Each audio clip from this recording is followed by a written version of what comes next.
John Bolton stunned, and I mean stunned, Washington today, Republicans and Democrats, when he announced that he is ready suddenly to testify in the Senate impeachment trial of Donald Trump if the Senate subpoenas him. John Bolton decided to make this announcement today on his website. The big question now is why?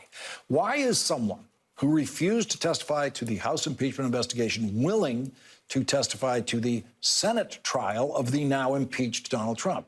If John Bolton's testimony could be the smoking gun that removes Donald Trump from office, is John Bolton willing to testify now because he believes Mike Pence would be a better prosecutor of a war for regime change in Iran? John Bolton has signed the biggest book deal of his life, a multi-million-dollar book deal for his story of working in the Trump White House. Has John Bolton's book publisher gotten nervous about allowing John Bolton to tell his stories in the pages of a book after refusing to tell his story under oath in the constitutional process of impeachment in the Congress? Does John Bolton's book become worth even more money if John Bolton testifies? Does it increase book sales if he becomes the star witness in the impeachment trial of Donald Trump? What is John Bolton up to? There are many possible answers to that question, and for that we turn to Mieke Eoyang and Rick Stengel. Rick Stengel is a former Undersecretary of State in the Obama administration and an MSNBC political analyst, and Mieke Eoyang is a former staff member of the House Intelligence Committee and the Vice President of the National Security Program at the Third Way. She's an MSNBC contributor. We will go by a rank of office, which means the Undersecretary goes before the House staffer. And I know how hard that is for you, Mieke, and it was for me when I was a Senate staffer. Rick, John Bolton, so many possible motivations for him, including just getting back at Donald Trump for what Donald Trump says was firing him, even though Bolton insists, I quit, I wasn't fired. What do you see as the possible motivators for Bolton now? Well, I hope his principal motivation is patriotism. Okay, it's not that. So, okay. No, go ahead, I'm sorry. That he feels like... Where was that in the House of Representatives?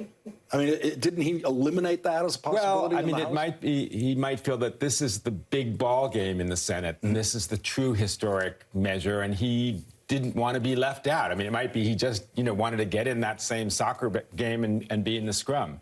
One of the things I thought about talking about service in Washington is I brought along the form that you sign when you have to agree to look at classified information and then not reveal it afterwards. And if you're writing a book, you have to actually then have it vetted by the White House or the State Department. The problem is that people who serve in Washington should not be able to financially benefit from their service if they are asked to testify in a legal hearing and then don't do it. Their book advance should be garnished. I mean, so I think he might just be recognizing the fact that this would benefit his book, benefit the country, and it's the right thing to do. And Mieke, Rick just raises another issue involving the book, which is a book like Bolton's has to be cleared. The government has a process for clearing that book to make sure there's no classified information in it, to say, yes, you can publish this. The government can take just about as long as it wants doing that. And if it's a Trump government, they're not going to clear the John Bolton book if it has anything negative to say about Donald Trump. But if John Bolton has managed to say all of that in public in a Senate trial, then the book is, in effect, cleared by the Senate trial.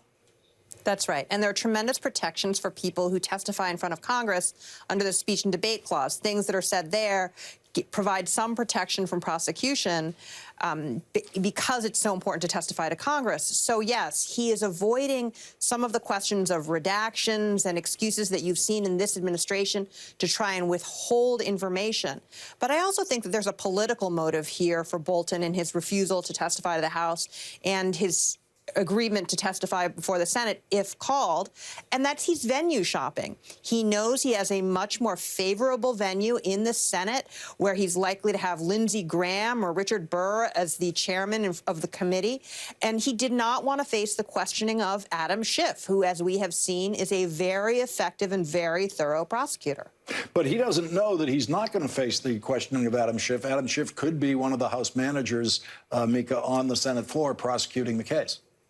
That's right. And this is why it's so important for Nancy Pelosi to withhold the articles of impeachment and the appointment of managers until she knows exactly what the structure is going to be in the Senate, because it will matter a lot to her whether or not she has someone who is going to be able to question witnesses, or whether or not there are people who are going to just read statements and give their case to the American people. All right, we're going to squeeze in a break here. Mieke and Rick, please